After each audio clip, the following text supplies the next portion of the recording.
My name is Mary Jones, and this is week 2 of our communication theory class with Dr. Alyssa Sloan. Today we will be talking about symbolic interactionism, created by George Herbert Mead. If you would like to follow along, this is Chapter 5 in the 10th edition of the Griffen 2011 textbook.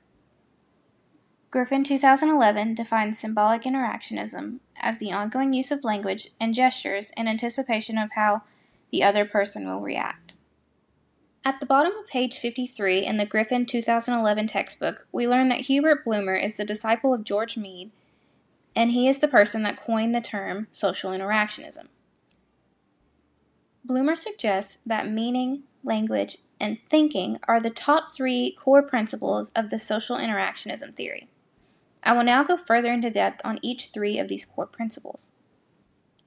The first key principle that we will talk about is meaning. On page 54 of the Griffen 2011 textbook, Bloomer says humans act toward people or things on the basis of the meanings they assign to those people or things. In other words, people determine meaning based off their life experiences and the external factors around them. Griffen 2011 says meaning is not individual. As humans, we give meaning to things based on social interaction and experiences. For example, I may get a tattoo of a butterfly because to me it means life after death. However, someone may view a butterfly differently than I do. They may say butterfly tattoos are not appropriate. Over time, hearing that so much could change the meaning in my mind. This relates back to Mead's theory, suggesting that symbols are not permanent and they can change over time. That leads me to the next core principle, language. On page 54, Griffen 2011 says meaning is negotiated through the use of language, hence the term symbolic interactionism. So when someone says that the butterfly tattoo that you were originally wanting is not culturally appropriate, you base your meaning off of the language you hear from that person. So after that social interaction, you may decide that the butterfly tattoo just isn't for you anymore. The third key principle that we will talk about is thinking. Griffen 2011 says an individual's interpretation of symbols is modified by his or her own thought processes.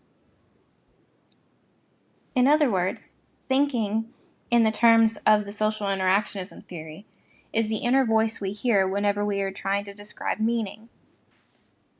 So again, when one is in the process of deciding whether they want to get a butterfly tattoo, they look at all these different factors and use the thinking process as an inner conversation within oneself to decide if that's ultimately what they want to get.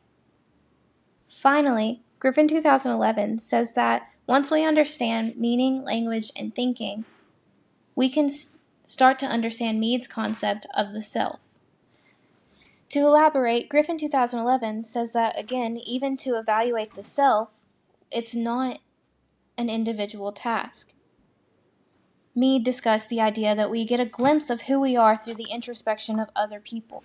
So in other words, people look at us and they make their judgments, and we base what we think about ourselves off of the judgments of others.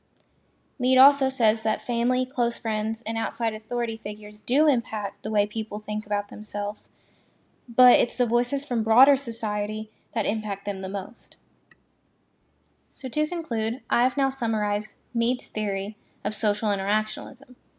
We talked about the 3 core principles, meaning, language, and thinking, and then shortly talked about Mead's theory about self.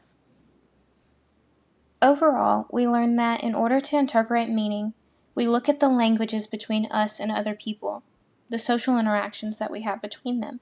We also look at our thinking process. After we've had that social interaction, our thinking process may change, or it may even stay the same from our original meaning. And finally, Griffen 2011 says that our definition of ourself or our self-image comes from other people's perceptions of ourselves or our image and their judgments. I'll leave you with this. On page 58 of the Griffen 2011 textbook, we learn that Mead actually died before the impact of television and the internet. Could you imagine if he was here today with all the social media insecurities and the cyberbullying and everything that's been going on? It's kind of a what-if question, If he was here, I wonder how his theory would change.